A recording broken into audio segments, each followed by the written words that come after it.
من الشيطان الرجيم بسم الله الرحمن الرحيم সমস্ত প্রশংসা ও তারিফ মহান আল্লাহ পাকের জন্য।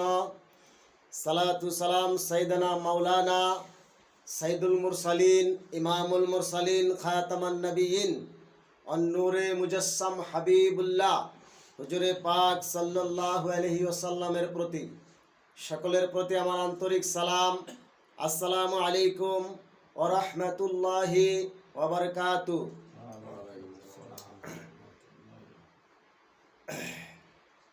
আজকে আলোচনা করব পবিত্র কোরআনুল কারীমের সূরাতুল বাকারার 53 নং আয়াত থেকে কিছু শব্দগত অর্থ এবং অন্তর্নিহিত হাকিকি অর্থ। আউযু বিল্লাহি মিনাশ শাইতানির রাজীম। বিসমিল্লাহির রাহমানির রহিম। وَإِذْ آتَيْنَا مُوسَى الْكِتَابَ وَالْفُرْقَانَ لَعَلَّكُمْ تَهْتَدُونَ। ওয়াইদ আর স্মরণ করো যখন আতাইনা মুসাল কিতাব, আমি হযরত মুসা আলাইহিস সালাতু সালামকে আতা করেছি, হাদিয়া করেছি, দান করেছি, প্রদান করেছি, উপহার দিয়েছি কিতাব, আল ফুরকান সত্য মিথ্যার পার্থক্যকারী, ভালো মন্দের প্রভেদ জ্ঞান, লাআল্লাকুম তাহতাদুন যেন তোমরা হিদায়াত লাভ করিতে পারো। এই হলো মহাগ্রন্থ আল কোরআনুল কারীমের সূরাতুল বাকারার 53 নং আয়াতের শব্দগত অর্থ। শব্দগত অর্থ থেকে এখন আমরা কিছু অন্তর্নিহিত হাকিকি অর্থ আপনাদের সম্মুখে আলোচনা করিব। ওয়াইজ আতাইনা মুসাল কিতাবা ওয়াল ফুরকান লাআল্লাকুম তাহতাদুন, এখানে আমরা দুটো শব্দ পাই, একটি হলো কিতাব এবং একটি হলো ফুরকান। তো মহাগ্রন্থ আল কোরআনুল কারীমে কিতাবকে আলাদাভাবে উল্লেখ করেছেন রব্বুল আলামিন এবং কোরআনুল মাজিদকে আলাদাভাবে উল্লেখ করেছেন। যেমন কোথাও তিনি বলেছেন কোরআন, কোথাও বলেছেন কিতাব, আর ফুরকান তো আলাদা শব্দ, তিনটা আরবি শব্দ। তো আমরা কিতাব নিয়ে একটা আলোচনা করি। কিতাব অর্থ কি? কিতাব অর্থ প্রতিষ্ঠিত মানব দেহ, যাহা আত্মদর্শনের সাহায্যে জ্ঞানে গরিমায় সুপ্রতিষ্ঠিত হইয়া যায়। ফুরকান অর্থ ভালো মন্দ প্রভেদ জ্ঞান বা বিচার জ্ঞান, বস্তু জগতের জ্ঞান এবং আধ্যাত্মিক জ্ঞান, এই দুটো জ্ঞানকে পার্থক্য করার যে জ্ঞান, দুটি বিষয়কে পার্থক্য করার যে জ্ঞান, সেই জ্ঞানকে আল্লাহ রাব্বুল আলামিন ফুরকান বলেছেন। তো এই দুটোই পরস্পর সম্পূরক মহান রাব্বুল আলামিনের দান। আত্মদর্শন এবং ফুরকান জ্ঞান অর্জন ব্যতীত মানুষের সত্যিকারের হাদি হওয়া অসম্ভব। আত্মদর্শন এবং ফুরকান জ্ঞান ছাড়া কখনো কেউ হেদায়েতি কাজ করিতে পারিবে না, অযথা বকবক ছাড়া আর কিছুই নয়। তো কিতাব নিয়ে আলোচনা করতে গেলে আমরা দেখতে পাই যে আল্লাহ রাব্বুল আলামিন কোরআনের কোনো কোনো জায়গায় সরাসরি কিতাব বলেছেন, আবার কোনো কোনো জায়গায় কোরআন বলেছেন। কিন্তু অত্যন্ত দুঃখের বিষয় যে আমাদের তফসিরকারগণ পূর্বকালের আমরা বিভিন্ন তফসিরে বিভিন্ন গ্রন্থে দেখতে পাই যে কিতাবকে কোরআন বলে অনুবাদ করা হয়েছে এবং কোরআনকে কিতাব বলে অনুবাদ করা হয়েছে এবং ফুরকানকে কোরআন বলে অনুবাদ করা হয়েছে। আমানুকে মুমিন বলা হয়েছে, মুমিনকে আমানু বলা হয়েছে। রহমান নামের আর রহিম নামের একই অনুবাদ করা হয়েছে। এটা একটা হযবরল অবস্থা। তো এই অবস্থা থেকে কবে মানুষ বের হবে তা বলার অপেক্ষা রাখে না। তো কিতাব কি এ বিষয়ে একটি বিস্তারিত আলোচনা করিতে গেলে সূরাতুল বাকারার প্রথম আয়াতে কিতাব শব্দটি এসেছে, সেখান থেকে আমি কিছু কথা আপনাদের সম্মুখে পেশ করছি। আলিফ লাম মিম যালিকাল কিতাবু লা রাইবা ফীহি হুদাল লিল মুত্তাকিন। এখানে বিভিন্ন তফসিরকারগণ লিখে রেখেছেন এই সেই কিতাব যার মধ্যে কোনো সন্দেহ নাই, কোথাও লিখে রেখেছেন যে এই সেই গ্রন্থ যার মধ্যে কোনো সন্দেহ নাই। তো এখানে যদি আল্লাহ রাব্বুল আলামিন কেতাবকে বলতেন যে কেতাবকে কোরআন বলতেন, তাহলে তো আল্লাহ পাক এখানে এই কথাটাই বলতে পারতেন যে যালিকাল কুরআনু লা রাইবা ফিহি হুদাল লিল মুত্তাকিন, এই সেই কোরআন যার মধ্যে কোনো সন্দেহ নাই। তিনি লিখেছেন কেতাব, তাহলে বিষয়টা তো আরেকটু জটিল হয়ে গেছে। দেখুন, আল্লাহ রাব্বুল আলামিন কোরআনুল মাজিদে কোরআনকে কোরআনই বলেছেন। যেমন সূরা ইয়াসিনে তিনি বলেছেন ইয়াসিন ওয়াল কুরআনিল হাকিম ইন্নাকা লামিনাল মুরসালিন। এখানে তিনি সুস্পষ্ট করে তিনি কোরআনকে উল্লেখ করেছেন। আবার আর রহমান, সূরা রহমানে তিনি বলেছেন আর রহমান আল্লামাল কোরআন, তিনি রহমান, তিনি শিক্ষা দেন কোরআন। আবার তিনি সূরা মুজাম্মিলে বলেছেন ওয়ারাত্তিলিল কুরআন তারতিলা, তোমরা কোরআন পড়ো বুঝে জেনে বুঝে হাকিকিভাবে তারতিল সহকারে। তাহলে রাব্বুল আলামিন আমাদের প্রিয় রব, আমাদের মহান প্রভু আমাদেরকে যে ধর্মগ্রন্থটি মুহাম্মদ সাল্লাল্লাহু আলাইহি ওয়াসাল্লামের মারফত দিয়েছেন, সেখানে তিনি কেতাব শব্দটি উল্লেখ করেছেন, কোরআন শব্দটি উল্লেখ করেছেন। কিন্তু অত্যন্ত দুঃখের বিষয় যে আমাদেরকে কেতাবকে কোরআন বানিয়ে আমাদের অনুবাদ করে আমাদের সামনে পেশ করা হয়েছে, কিন্তু কেতাব জিনিসটা কি সেটাকে আর মানুষকে জানতে দেওয়া হলো না। আসুন আমরা জেনে নেই কেতাব কাহাকে বলে। এই সূরা বাকারায় প্রথম যালিকাল কেতাবের আগে আল্লাহ রাব্বুল আলামিন আলিফ লাম মিম কথাটি উল্লেখ করেছেন। তাহলে আলিফ অর্থ কি, লাম অর্থ কি, আর মিম অর্থ কি তা জানতে হবে, তাহলে কেতাব বেরিয়ে আসবে। আলিফ অর্থ আমিত্ব সত্তা, লাম অর্থ লাই বা ফানা, মিম অর্থ মুহাম্মদ সাল্লাল্লাহু আলাইহি ওয়াসাল্লাম। তো আমিত্ব সত্তাকে মুহাম্মদ সাল্লাল্লাহু আলাইহি সাল্লামের মধ্যে যদি কেউ ফানা করিতে পারে, তাহলে সে কি হয়, সে কেতাব অর্জন করতে পারিবে। যে অনন্ত মুহাম্মদের সাথে সংযোগ হইয়া কে সেই কেতাবের অধিকারী হয়ে যাবে। আরে অথবা আলিফ লাম দিয়ে বোঝানো হয়েছে আলে মুহাম্মদ, মুহাম্মদ সাল্লাল্লাহু আলাইহি ওয়াসাল্লামের বংশধর। আলিফের উপরে এবং মিমের উপরে বড় মত থাকার কারণে এটা বোঝায় অনন্ত মুহাম্মদ সাল্লাল্লাহু আলাইহি ওয়াসাল্লামের অনন্ত বংশধর। আর মিমের উপরে বড় মত থাকার কারণে সেটা বোঝায় অনন্ত মুহাম্মদ সাল্লাল্লাহু আলাইহি ওয়াসাল্লাম। এবং মিমের উপরে তাসদীদ থাকার কারণে বোঝায় যে তাসদীদের উচ্চারণ হলো, আপনারা জানেন, দ্বিতীয় উচ্চারণ। প্রথমে তার ডাইনের হরকতের সাথে, পরে তার নিচের হরকতের সাথে। যেমন হামজা বা জবর আব, বা জবর বা, আব্বা। হামজা মিম জবর আম, মিম জবর মা, আম্মা। তাহলে আলিফ লাম মিমের উপরে এখানে দেওয়া হয়েছে কি তাসদীদ। তাসদীদের উচ্চারণ দুইবার করা যায়। তাহলে মিমের উপরে যখন তাসদীদ, তাহলে এই পূর্ণ মুহাম্মদ সাল্লাল্লাহু আলাইহি সাল্লামের কি বোঝাচ্ছে, যে মুহাম্মদ অনন্ত মুহাম্মদের পূর্ণ বিকাশ এবং প্রকাশ। এই রূপে মুহাম্মদ সাল্লাল্লাহু আলাইহি ওয়াসাল্লাম হয়েছেন তাহার আলের মধ্যে সার্বজনীন এবং সর্বকালীন। তাই তো মহানবী সাল্লাল্লাহু আলাইহি সাল্লাম বলেছেন আউয়ালুনা মুহাম্মদ, আখিরুনা মুহাম্মদ, জাহিরুনা মুহাম্মদ, বাতিনুনা মুহাম্মদ, আওসাতুনা মুহাম্মদ এবং কুল্লানা মুহাম্মদ। আউয়ালে আখেরে, জাহেরে বাতেনে এবং মধ্যখানে সর্বাবস্থায় আমরা মুহাম্মদ রূপে বিরাজিত আছি। তাহলে আলিফ লাম মিম কি বুঝালো?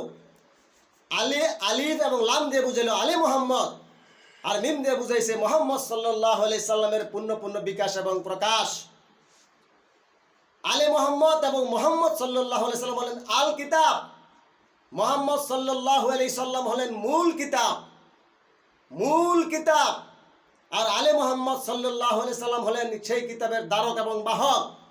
মুহাম্মদ সাল্লাল্লাহু আলাইহি সাল্লামের বংশধর বলিতে মা ফাতেমা, ইমাম হাসান হোসেন, মাওলা আলী, 12 ইমাম, 14 মাসুম এবং তাহাদের থেকে যারা বেলায়েত প্রাপ্ত তাহারাই আল কিতাব। মুহাম্মদ সাল্লাল্লাহু আলাইহি সাল্লামের গুণের বংশধর, মুহাম্মদ সাল্লাল্লাহু আলাইহি সাল্লামের গুণের বংশধর থেকে এই আল কিতাবের প্রকাশ এবং বিকাশ। তাই স্বয়ং মুহাম্মদ সাল্লাল্লাহু আলাইহি সাল্লাম হলেন আল কিতাব। তাই পরবর্তী আয়াতে বলা হয়েছে যালিকাল কিতাবু লা রাইবা ফিহি হুদাল লিল মুত্তাকিন। এই মুহাম্মদ সাল্লাল্লাহু আলাইহি সাল্লাম যিনি আল কিতাব, সেই কিতাবের মধ্যে কোনো সন্দেহ নাই, এটা তাহারা হেদায়েতের গুরু। মুহাম্মদ সাল্লাল্লাহু আলাইহি সাল্লাম এবং মুহাম্মদ সাল্লাল্লাহু আলাইহি সাল্লামের বংশধরগণ হলেন হেদায়েতের গুরু। তারা মুত্তাকিনদেরকে কি করবেন? হেদায়েত করবেন, জগৎবাসীদেরকে হেদায়েত করবেন। কিন্তু অত্যন্ত দুঃখের বিষয়, আমরা মুহাম্মদ সাল্লাল্লাহু আলাইহি ওয়াসাল্লামের পুত পবিত্র বংশধরগণকে কারবালার ময়দানে নির্মমভাবে হত্যা হতে দেখেছি। নৃশংসভাবে হত্যা করেছে তারা মুহাম্মদ সাল্লাল্লাহু আলাইহি সাল্লামের বংশের ৭২ জন পুরুষ সদস্যকে। এবং পরবর্তীতে হযরতে ইমাম জয়নুল আবেদিন থেকে আরও যেই ইমামগণ এসেছেন দুনিয়ার বুকে, মাওলা আলী, ইমাম হাসান হোসেন এবং ইমাম হাসান এবং হুসাইন এবং ইমাম জয়নুল আবেদিন, এই ১২ জন ইমামের মধ্যে এই ৯ জন ইমামকে নৃশংসভাবে হত্যা করেছে, আর ৩ জনকে তো হত্যা করেছি। তাহলে তাহারা আজকে কিতাবকে হত্যা করে তাহারা কোরআনকে প্রতিষ্ঠিত করতে চায়। আল্লাহ রাব্বুল আলামিন বলেছেন মুহাম্মদ সাল্লাল্লাহু আলাইহি সাল্লাম কিতাব, আর সেই কিতাবের মধ্যে কোনো সন্দেহ নাই। যদি মুহাম্মদ সাল্লাল্লাহু আলাইহি সাল্লামের মধ্যে সন্দেহ থাকে, তাহলে কোরআনের মধ্যে সন্দেহ থাকে। আর যদি মুহাম্মদ সাল্লাল্লাহু আলাইহি সাল্লামের মধ্যে সন্দেহ না থাকে, তাহলে কোরআনের মধ্যে কোনো সন্দেহ নাই। মুহাম্মদ সাল্লাল্লাহু আলাইহি সাল্লাম হলেন তাকিয়া। যে তাকিয়ার ভিতরে কোরআনটা ছিল, সেই কোরআনটা মুহাম্মদ সাল্লাল্লাহু আলাইহি সাল্লামের মুখ দিয়ে বের হয়ে সহিফা আকারে সেটা হযরত উসমান রাদিয়াল্লাহু তাআলা আনহু আমলে জামাকৃত হয়ে, যাকে জামিউল কোরআন বলা হয়, সেটা বাইন্ডিং আকারে, সেটা প্রেসে গিয়ে বাইন্ডিং আকারে, মোড়ক আকারে জনগণের সামনে পেশ হয়েছে। তাহলে দেখুন মুহাম্মদ সাল্লাল্লাহু আলাইহি সাল্লাম কাছে কোরআনটা কিভাবে আসলো, সে ব্যাপারে কোরআনুল কারীমে এ ব্যাপারে উল্লেখ আছে। যেমন বাল হুয়া কুরআনুম মাজিদুন ফি লাওহিম মাহফুজ, সূরাতুল বুরুজে ২১ থেকে ২২ নং আয়াতে রাব্বুল আলামিন বলিতেছেন, এই কোরআন বাল হুয়া কুরআনুম মাজিদুন ফি লাওহিম মাহফুজ, এই কোরআন ছিল কোথায়? লাউহে মাহফুজে সুরক্ষিত, সংরক্ষিত। এই পবিত্র কোরআনটা লাউহে মাহফুজে কি ছিল? সুরক্ষিত ছিল। সেই লাউহে মাহফুজটা কি? সেই লাউহে মাহফুজটা হলো মুহাম্মদ সাল্লাল্লাহু আলাইহি সাল্লামের অন্তঃকরণ থেকে মন মস্তিষ্ক, মুহাম্মদ সাল্লাল্লাহু আলাইহি সাল্লামের মন মস্তিষ্ক এবং খোদা তাআলার রহস্য জগতের সেই প্রতিষ্ঠিত, সেই সম্মানিত একটি স্থান। নবী থাকে কোথায়? বস্তু জগৎ এবং আধ্যাত্মিক জগতের কেন্দ্রবিন্দুতে অবস্থান করে নবী মুহাম্মদ সাল্লাল্লাহু আলাইহি সাল্লাম। সে আধ্যাত্মিক অদৃশ্য জগৎ থেকে, সেই পবিত্র জগৎ থেকে মুহাম্মদ সাল্লাল্লাহু আলাইহি সাল্লামের মন মস্তিষ্কের মধ্যে এসেছে সেই লাউহে মাহফুজের সংযোগ হয়ে, সেই লাউহে মাহফুজ মুহাম্মদ সাল্লামের মস্তিষ্কের সাথে সংযোগ হয়ে তারপরে সেই কোরআন কি হয়েছে? মুহাম্মদ সাল্লাল্লাহু আলাইহি সাল্লামের মুখ দিয়ে বেরিয়েছে। দেখুন সূরা তাকবীরের ১৯ নং আয়াত খুলে কি বলেছেন আল্লাহ রাব্বুল আলামিন? বলেছেন ইন্নাহু লাকাউলুন রাসূলিন কারীম। এই কওল, এই কথা, এই বাণী মুহাম্মদ সাল্লাল্লাহু আলাইহি ওয়াসাল্লামের মুখ দিয়ে বের হয়েছে। সূরা তাকবীরের ১৯ নং আয়াতে আল্লাহ রাব্বুল আলামিন বলতেছেন, তাহলে সেই কথাটা, সেই আল্লাহর বাণীটা মুহাম্মদ সাল্লাল্লাহু আলাইহি ওয়াসাল্লামের মুখ দিয়ে বের হয়ে তারপরে সহিফা আকারে রূপ ধারণ করে, তারপর সেটা বাইন্ডিং আকারে, বই পুস্তক আকারে সেটা কোরআনুল কারীমের রূপ ধারণ করে। দেখুন সূরা আলায় আল্লাহ কি বলতেছেন?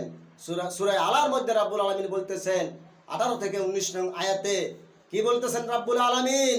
দেখুন যে ইন্না হাযা লাফিস সুহুফিল উলা সুহফি ইব্রাহিমা ওয়া মূসা। এই সহিফা, নিশ্চয়ই এই সহিফাটা কি ছিল? সে নতুন কোনো সহিফা নয়, সেটা পূর্বের সহিফাকে সমর্থন করে, যে সহিফা হযরত ইব্রাহিম এবং হযরত মূসা আলাইহিস সালাতু সালামের কাছে এসেছিল, সেই সহিফারই অনুরূপ এই কোরআনুল মাজিদ। সেটা সহিফা আকারে এসে মহানবী সাল্লাল্লাহু আলাইহি ওয়াসাল্লামের প্রথমে লাউহে মাহফুজ থেকে, সেই লাউহে মাহফুজটা সংরক্ষিত, সুস্পষ্ট যে জায়গাটা সুরক্ষিত, সেটা মুহাম্মদ সাল্লাল্লাহু আলাইহি ওয়াসাল্লামের মন মস্তিষ্কের সাথে সংযোগ। সেখান থেকে মুহাম্মদ সাল্লাল্লাহু আলাইহি ওয়াসাল্লামের মুখ দিয়ে বের হয়ে সহিফা আকারে সেটা যখন আসলো, সাহাবে আজমাইনগণ লিখে রাখলেন। আর সেটা পরবর্তীতে হযরত উসমান রাদিয়াল্লাহু তাআলা আনহুর আমলে সেটা বাইন্ডিং আকারে প্রকাশিত হয়ে সেটা আল কোরআন রূপ ধারণ করে জগৎবাসীর সামনে পেশ করা হলো। এবং মুহাম্মদ সাল্লাল্লাহু আলাইহি ওয়াসাল্লাম হলেন সেই কোরআনের ধারক এবং বাহক। মুহাম্মদ সাল্লাল্লাহু আলাইহি ওয়াসাল্লাম কত সম্মানিত, মুহাম্মদ সাল্লাল্লাহু আলাইহি ওয়াসাল্লামের বংশধর কত সম্মানিত, আর সেই মুহাম্মদ সাল্লাল্লাহু আলাইহি ওয়াসাল্লামের বংশধরকে যারা নির্মমভাবে হত্যা করেছে, তাহারা ইসলামের কোন ইসলাম তারা পালন করে? আপনারা কোন ইসলাম পালন করবেন? আপনারা মারওয়ানের ইসলাম পালন করবেন, আপনারা ইয়াজিদের ইসলাম পালন করবেন, নাকি হযরত মুহাম্মদ সাল্লাল্লাহু আলাইহি ওয়াসাল্লামের ইসলাম পালন করবেন? আজকে সুফি সাধকদের উপর অত্যাচার করা হয়, হামলা করা হয়। গভীর রজনীতে মসজিদের মাইকে ঘোষণা দিয়ে সুফি সাধকের বাড়িতে হামলা করা হয়। আপনারা যদি কিতাবের ব্যাখ্যা জানতেন তাহলে কি আপনারা এই কাজ করতেন? আজকে সুফি সাধকদের মাজারগুলো ভাঙ্গা হচ্ছে কেন? এই সব সুফি সাধকগণ মহানবী সাল্লাল্লাহু আলাইহি ওয়াসাল্লামের মূল ধারার ইসলামকে জগৎবাসীর উপরে প্রতিষ্ঠিত করার জন্য দেশে বিদেশে ছড়িয়ে ছিটিয়ে চলে গেছেন, তারা ইসলাম প্রচার করেছেন। আজকে সেই সুফি সাধকদের মাজারে আজকে হাতুড়ি পেটানো হচ্ছে, আজকে সুফি সাধকদেরকে সমাজের মধ্যে অবজ্ঞা করা হচ্ছে। কেন? আপনারা কি ইসলামের মূল দর্শন বুঝতে চান না? আপনারা কি হেরা গুহার এলেম চান না? মহানবী 15 বছর 1 মাস 19 দিন যে জাবালে নূরে হেরা পর্বতের গুহায় যে ধ্যান সাধনাটি করেছেন, সুফি সাধকগণ সেই ধ্যান সাধনাটি করিয়া থাকেন এবং তারা আত্মদর্শন করিয়া থাকেন, তারা ফুরকান জ্ঞান অর্জন করেন, তারা কেতাব থেকে জ্ঞান নিয়ে এই জগৎবাসীর মধ্যে শান্তি প্রতিষ্ঠিত করার চেষ্টা করেন। মারামারি, কাটাকাটি, হানাহানি, এই ফেরকাবাজি, এই দলবাজি, ইসলামের নামে মারামারি, কাটাকাটি, দলবাজি, ফেরকাবাজি কিচ্ছু নাই। ইসলাম হলো প্রেমের ধর্ম, ইসলাম হলো শান্তির ধর্ম, ইসলাম হলো এমন একটা সুন্দর ধর্ম, যে ধর্মটা যদি কেউ পালন করে, জানে, বুঝে, তাহলে পৃথিবীর সমস্ত সৃষ্টি জগতের শান্তি হবে, সমস্ত সৃষ্টি জগতের কল্যাণ হবে। এখানে কোনো অকল্যাণের কোনো স্থান নেই, কোনো গারতারামির কোনো স্থান নেই, কোনো মারামারির কোনো স্থান নেই, কোনো ফেরকাবাজির কোনো স্থান নেই। আসুন আমরা ফেরকাবাজি না করে আমরা সত্য সুন্দর মুহাম্মদী ইসলামের পতাকা তলে সবাই সমবেত হয়ে যায় এবং আমাদের এই মহানবী সাল্লাল্লাহু আলাইহি ওয়াসাল্লামের উপর নাজিলকৃত মহাগ্রন্থ বিস্ময়কর অবিস্মরণীয় কোরআনুল মাজিদকে আমরা জগৎবাসীর সামনে একটি সুন্দরভাবে, একটু কাটাকাটি মারামারি না করে, ফিতনা ফাসাদ না করে, ভদ্রভাবে মানুষের মন মস্তিষ্কের উপরে আমরা প্রভাব বিস্তার করার চেষ্টা করি। জ্ঞান দিয়ে, আত্মজ্ঞান অর্জন করে, কেতাব জ্ঞান দিয়ে, ফুরকান জ্ঞান দিয়ে। ফুরকান জ্ঞান কি? ফুরকান জ্ঞান হলো ভালো মন্দ প্রভেদকারী একটা জ্ঞান। আধ্যাত্মিক জ্ঞান এবং বস্তুগত জ্ঞান, দুটো জ্ঞানের মাঝামাঝি যে একটা সামঞ্জস্য বিধান করতে পারবে, ভালো মন্দ এবং সমগ্র সৃষ্টি জগৎকে একীভূত করার জন্য একটা সুশৃঙ্খল পৃথিবী স্থাপন করার যে প্রয়াস, যে জ্ঞান, সেই জ্ঞানটার নাম হলো ফুরকান জ্ঞান। তাই তো আল্লাহ রাব্বুল আলামিন সেই ফুরকান জ্ঞানটা হযরত মূসা আলাইহিস সালাতু সালামকে দান করেছিলেন। ওয়াইজ আতাইনা মূসাল কিতাবা ওয়াল ফুরকানা লাআল্লাকুম তাহতাদুন। আর স্মরণ করো, আমি যখন হযরত মূসা আলাইহিস সালাতু সালামকে কিতাব জ্ঞান দান করেছি, ফুরকান জ্ঞান দান করেছি, লাআল্লাকুম তাহতাদুন, যেন তোমরা তা থেকে হেদায়েতের আলো জ্বালাতে পারো, যেন তোমরা সৎ পথ অবলম্বন করতে পারো, যেন তোমরা শান্তিমতো পৃথিবীতে বসবাস করতে পারো, যেন তোমরা সুশৃঙ্খল হতে পারো। সুবহানাল্লাহি ওয়া বিহামদিহি, সুবহানাল্লাহিল আযীম ওয়া বিহামদিহি, আস্তাগফিরুল্লাহ।